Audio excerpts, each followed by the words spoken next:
Hey guys, and welcome to Cool Vision. I've decided to travel around Central Asia and visit some of the countries that used to be part of the USSR.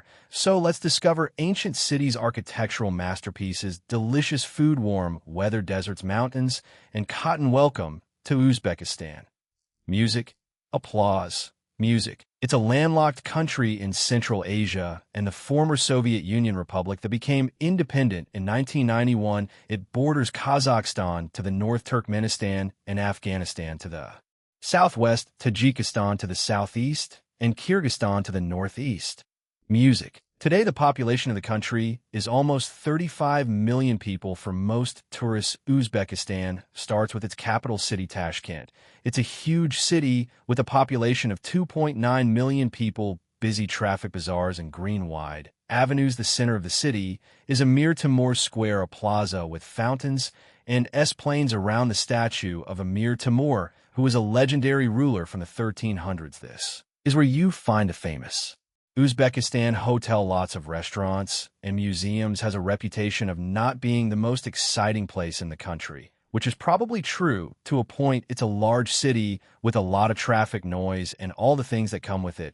But Tashkent has a lot of things to offer. If you look around, where else in the world would you find so many examples of seismic modernism? Seismic modernism is the term for the large-scale reconstruction of Tashkent after the 1966 earthquake. More than 300,000 people lost their homes due to this earthquake that lasted for several months. A huge reconstruction began, which brought a lot of people from the USSR republics who volunteered to help. Tashkent was restored in 3.5 years, and the reconstruction gave the city several new residential areas. It became a showcase Soviet city, combining service architectural styles and national decorations. In 1977, Tashkent got a subway system. Today, it has 4 lines and 43 stations. Most stations are so beautiful you can consider them works of art, and they reflect typical national motives like cotton, agriculture, and such. But some stations really stand out, like the Cosmic Station or Turkestan Station, one of the most recent ones. Wow, pretty impressive.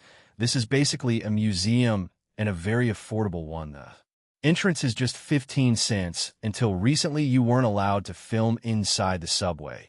Luckily, this restriction was lifted a few years ago. Tashkent is a car-dependent city. You can find a 7-lane road even around the Central Park, and the driving style of the locals, it leaves much to be desired. Taxi rides are dirt cheap most of the time. You're not going to pay more than $1 or $2. What about salaries? The average salary in the city is around 4.4 million. Sounds like a lot, I know, but it's in the local currency, which translates to only about $400. The city is very modern and traditional. At the same time, business and modern high-rise districts coexist with traditional Uzbek bazaars and all low-rise communities where everyone knows each other. They call these communities mahallas. Let's take a look at one of them. Foreign people are so friendly. This gentleman invited us to his house for some tea. His family has lived in this house for decades. Please, music, laughter, and then we saw some ladies picking up walnuts. This looks like countryside, right? But we're actually in the middle of the city.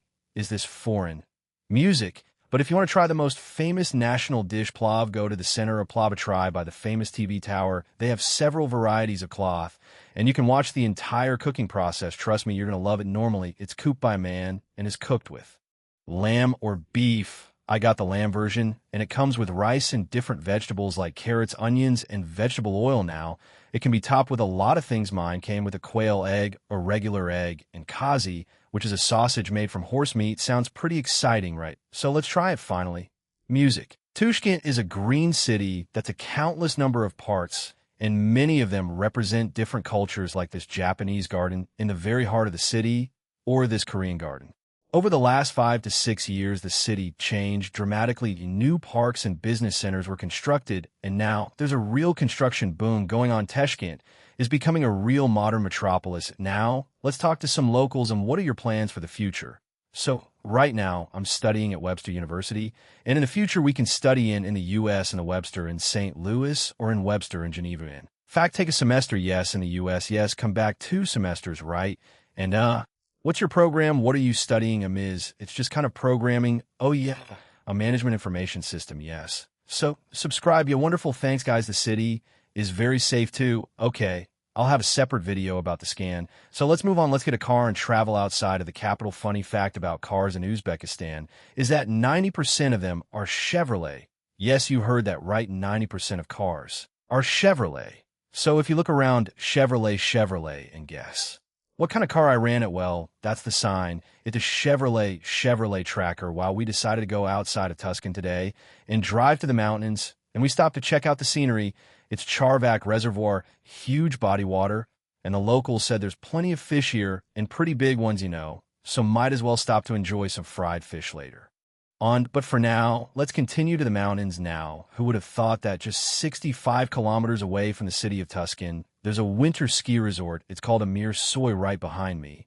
But right now it's September, and it's warm. It's actually pretty hot. It's 25 Celsius. But there's still plenty of things to do here. We're going to take that cable car. It's going to take us to the very top of the mountain, and there's going to be some breathtaking views, and I'm going to show them to you in a second. If you love skiing or hiking in the summer, good, because there are Shunjin Mountains not far from Tashkent. Music. Finally, we are at the summit of Amir Soy, 2,200 meters above sea level. It's moments like this that you're going to remember the most. Wow. It's me sitting here admiring the majestic mountains while you're here. You could travel around the mountains and visit some remote villages, and you're going to see some incredible landscapes like this. 4 and over 50% of the population still lives in the rural areas. Life here is like a different planet compared to the life in Tashkent. They still cook their own bread and wash clothes by hand. They're also very friendly folks. You can easily find accommodation to stay overnight if you want to, and it's going to be real affordable. I found a guest house for just $10. Let's see what life is like in a Uzbek village. Foreign, thank you, foreign. You're going to find a very interesting place. It's a solar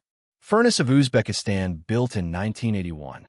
We are 45 kilometers away from the city of Tashkent, and this is solar furnace of Uzbekistan. It uses 10,700 curved mirrors to reach temperatures up to 3,000 Celsius. Why would they want that? Well, it's to study different materials on how they react to different temperatures. Initially, it was built in 1981 for military purposes, but now it has a lot of